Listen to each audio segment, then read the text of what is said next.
बेचना चाहते हैं। उन्होंने राम का सौदा किया, उन्होंने राम की शिलाओं को जिन पर राम लिखा था उनको बेचा, उन्होंने रामचंद्र भगवान की खड़ाओं तक को बेचा। अब उन्होंने राम को बेचा, अब काशी पहुंच गए और गंगा को बेचेंगे।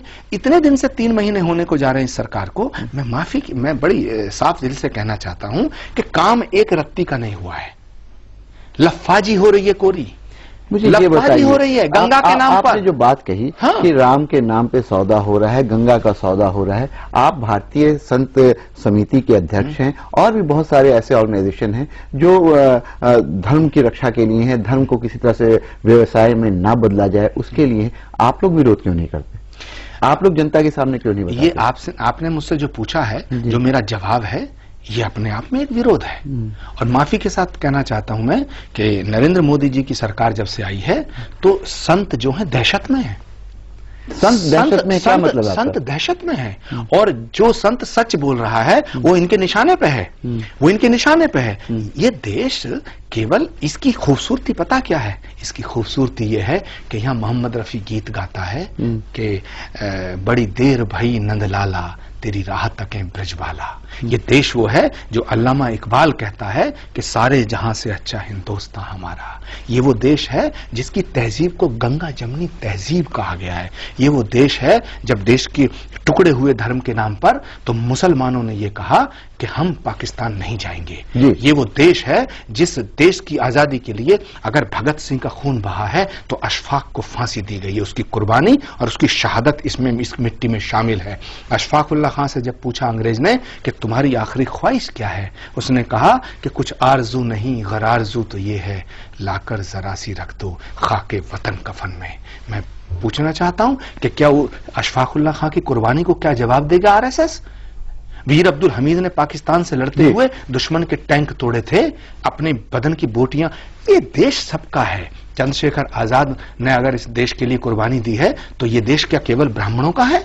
भगत सिंह ने अगर इस देश के लिए कुर्बानी दी है तो इसलिए दी गई थी कि ये देश केवल सरदारों का है?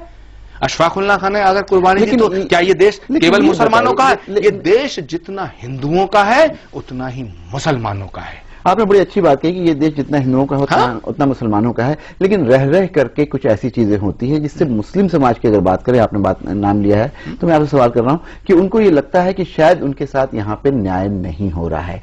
अभी कुछ दिनों से आपने देखा होगा कि बहुत सारे मुसलमान नौजवान दहशतगर्दी आतंकवाद के आरोप में पकड़े जाते हैं, बरसों बरस तक जेल में रहते हैं और उसके बाद एक अदालत ये कहती है कि नहीं, इनके ऊपर जितने आरोप थे वो गलत पाए गए। इसके लिए किसको जिम्मेदार आप मानते हैं? देखिए, ये एक इंटरनेशनल साजिश है। अमेरिका किसी कीमत पे नहीं चाहेगा कि भारत और पाकिस्तान के रिश्ते मजबूत हों, पहली बात। दूसरी बात है, हमारे कुछ लोग भोले हैं, उनकी शराफत का नाजायज फायदा उठाया जाता है। मिसाल के तौर पे इतिहास गवाह है, गांधी की हत्या किसी मुसलमान ने नहीं की। इंदिरा गांधी की छाती को छलनी किसी मुसलमान ने नहीं किया। राजीव गांधी के टुकड़े किसी मुसलमान ने नहीं किए। बेअंत सिंह की हत्या किसी मुसलमान ने नहीं की। ललित माकन को किसी मुसलमान ने नहीं मारा। ये क्या है? ये क्या है? जहां तक सवाल है कि मुसलमान आतंकवादी हो रहे हैं तो मुसलमानों के अंदर अगर जो इनोसेंसी है और उसका फायदा उठा करके वो एक इंटरनेशनल साजिश का शिकार हो रहे हैं। लेकिन मैं इस बात को मानने को तैयार नहीं हूं कि केवल मुसलमान आतंकवादी है। ये जितने नाम मैंने गिनाए हैं तो ये क्या आतंकवाद नहीं था? तो क्या ये कह दिया जाए कि सारे सरदार आतंकवादी हो गए? क्या ये कह दिया जाए कि सारे नाथुराम गॉडसे ने अगर गांधी की हत्या की तो सारे उस कम्युनिटी को पूरा जिम्मेदार ठहराया जाए?